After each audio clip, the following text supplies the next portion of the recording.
All right, well, thank you guys. I'm glad I'm able to come and chat with all of you great folks. Let me do a nice pose for that real quick.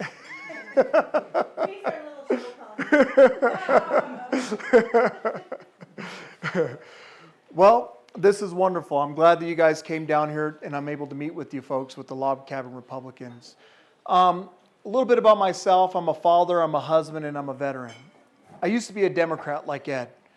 And it always takes me back to the one story where I always remember when I became a Democrat. They were protesting the Columbus statue. And there was a young lady that came up to me and she's like, "Are you woke?" And I looked at her and I go, "Am I woke?" And I go, "Well, yeah, I guess I'm woke. I went to bed a Democrat and I woke up a Republican."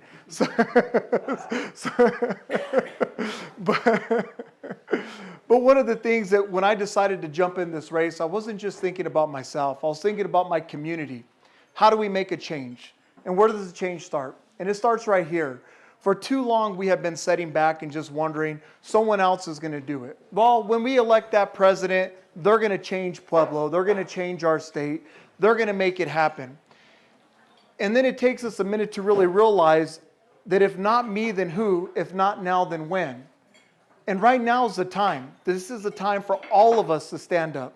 Vladimir, I applaud what you're doing throughout the state, and I applaud you guys in Colorado Springs for getting involved. Because if it's not for what you guys are doing, nobody else would do it.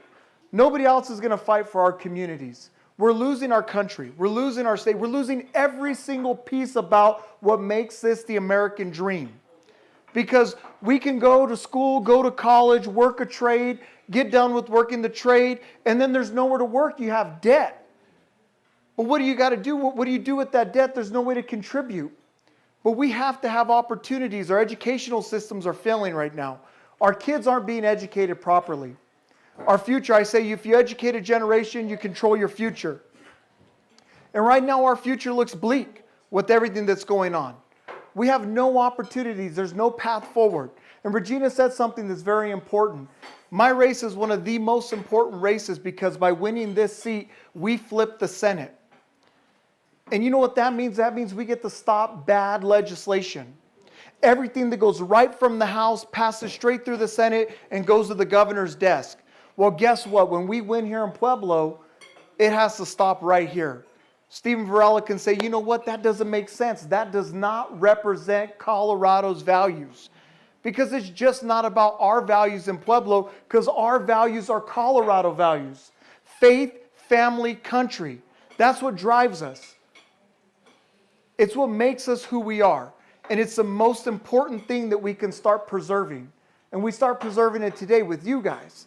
Everybody in here, whether you can't vote for me, but you can tell your friends about me. You can tell your friends, we got to donate to this campaign. Because let me tell you, the Democrats are getting money and they're getting it fast. It's coming from New York. It's coming from California. Man, it's coming from everywhere. But I need you guys. I need you guys to start talking about it. Create the buzz. Let people know we have an opportunity.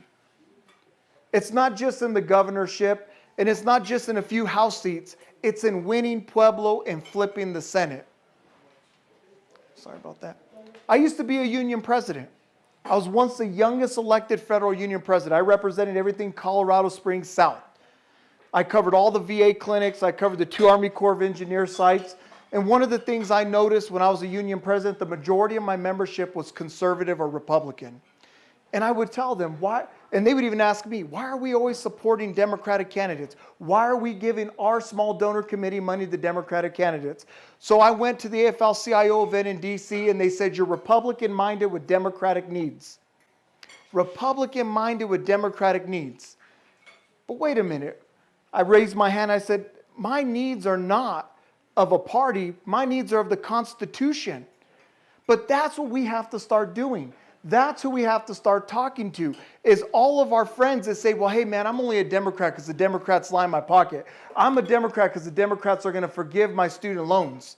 I'm a Democrat because when I went to school, blah, blah, blah, blah, blah. We changed that perspective. No, that's not why you're a Democrat. They've lied to you. You're a Republican. You really are. You're a conservative. Vote your values. That's what matters. And that's what I'm running on. I'm running on that basis, is that we bring that foundation back to our state. We take our country and our community back. And it starts right here in this room with all of us. And it's only going to happen by all of us talking to people, showing up. Like Vladimir said, knocking doors. It's going to be with shoe leather. We might not be able to out fundraise them, but we can outdoor knock them. We can organize. Organize, organize, organize. That's got to be our mantra. We need to wake up, call our friends and say, hey man, we're going to organize. Come down here, we're going to wave some signs. Show up in Pueblo, we're going to go knock some doors. Hey, Stephen Varela, guess what? Come up to Springs. We want you to meet some people. Hey, you want me to knock doors up there? Hey, I don't mind. It's about all of us being together, because this is the most important thing, is that our values are starting to be reflected. Because they're not being reflected right now. Anywhere. Anything you believe in is not getting voted on in the state. It's not happening. But we got to make that change, and that change starts right here with us. I'm Stephen Varela, and I'm ready to protect Pueblo's values. It's hot in here. Huh? About what's going on, because this is a huge race. The Democrats are scared. They're worried. This became the number one focus seat about 2 months ago. The National Republican Leadership Commission identified Pueblo's race, the Senate District 3, as being the most important one. They understand that the other races, there's some statewide races that are kind of, not trending. They do points. And this one is one of the ones that they say we can win it and we could take Senate majority. Yes? What is the point spread here? So I'll tell you what's changed over the years to give you some background.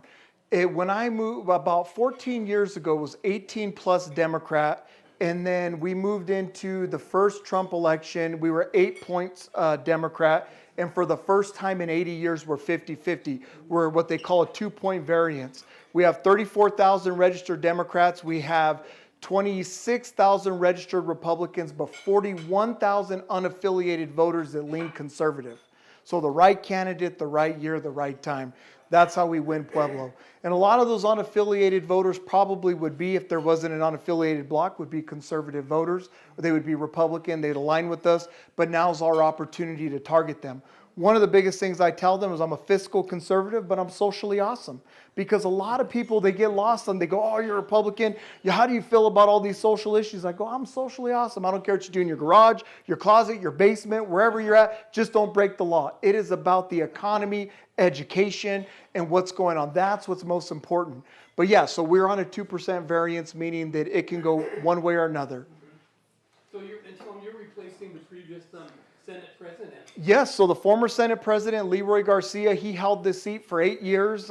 He just moved up. He went to the Pentagon, which made it an open seat. They appointed a gentleman from Michigan to fill the seat, and he's been here maybe a couple years. So he doesn't have a lot of buy-in in the community, so we have a great opportunity to really flip it. And a lot of people don't realize this, but a lot of the sponsorship of those bad bills came out of the Pueblo representatives, whether it been senator or the House representatives. Yes. And they all have, they're all, those that are turned out are going to have cushioned replacement, like Yep. the Biden administration. Most recently, we just had a bill that came through the county that it's affecting all counties. They're having to unionize. Yep, the collective bargaining bill. The collective bargaining bill, and that was written by Danae Escar, right out here out of Pueblo. And then it's rumored that she's turning around and going to work for WINS right after. So, there are a lot of things that, how do you take a community as a representative Got of real your hot in here. own community, as someone who grew up here, and turn around and from April 25th, when she introduced the bill, to May 2nd, no when worries. it was passed, in 7 days going out the door. So it's a $16 million price tag on your county, especially one that's struggling. And so we have a lot to clean up, a lot. Do you guys have any questions? I do. I'm newer to Colorado. I'm in Awesome. my first year. I'm trying to catch up in Colorado politics. Yeah, no, definitely. Cost of living here seems It's to have huge. risen drastically higher than a lot of other states. Yes. Did something happen? Was there something we can pinpoint and say that's what causes some of that? You know, when the Return or Board of Realtors really looks at it in the sense of we had a big influx from out of state folks.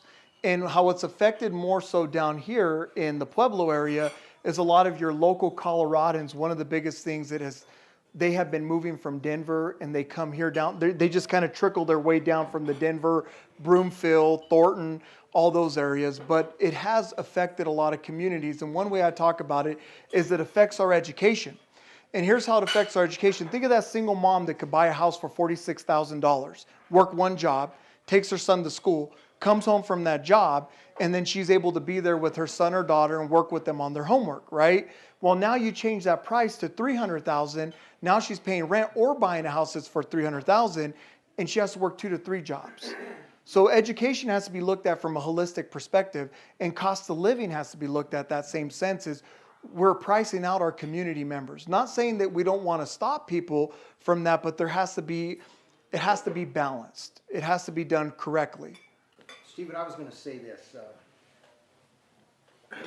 having been raised here and then having worked in education in the metropolitan area of Denver and doing the things I do in Phoenix with Major League Baseball teams and where the city of Phoenix has grown dramatically, now the 4th largest city in the country, and Colorado is getting an influx as well. They're coming from California, you know, they're coming from California. I don't mean that in a negative way, it's just that, you know, with everything that goes on there from the wildfires to the possibility that one day that part of the country is gonna just float away with the ocean. You know, it's also a situation where they're coming from the Midwest, they're coming from the East Coast, and they're coming here because there's room. Driving the prices up drastically, obviously, marijuana has been a big factor. It doesn't make any difference where you are in terms of the marijuana. Personally, I'm not a marijuana person, I'm not a drug person because I worked in education and I had to go to a number of funerals where kids were involved with drugs. And it's a nasty kind of thing where we become a drug culture. Yep. You know, and it's not only here, it's in other places as well. So I guess my whole point is people are coming here because there's room. Yep. Like other places, New Mexico, Arizona, Montana, whatever, you know, people are coming this way.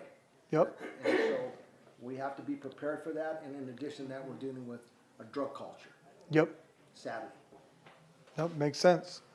Well, then we have a governor here who is buying votes now, you know, promising to give each of us $400 or $500 between now and October, prior to the election.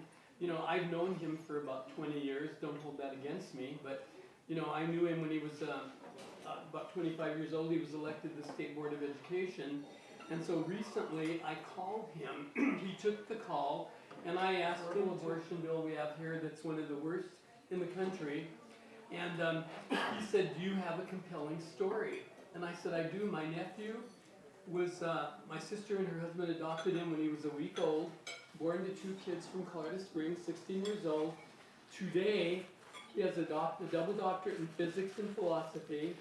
He's a professor at Stanford, not a liberal one, professor at Stanford, and he just led, a couple years ago, a team that developed the new laser-driven X-ray machine. Now that's pretty compelling. What if he would have been aborted?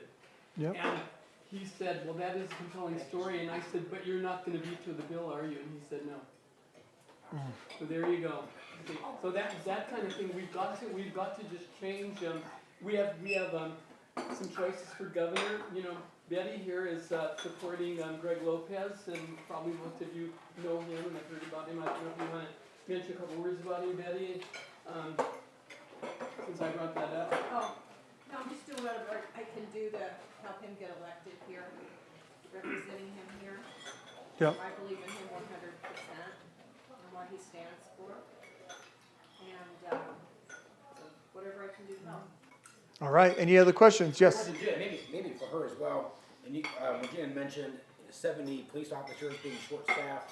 Yes. Is that a budget issue? Is that a lack of people applying? No, they have plenty. Lack of people applying. Yep. I feel like that whole movement just destroyed anybody wanting to be a cop. But not only that, too, the legislation that went through. Yeah.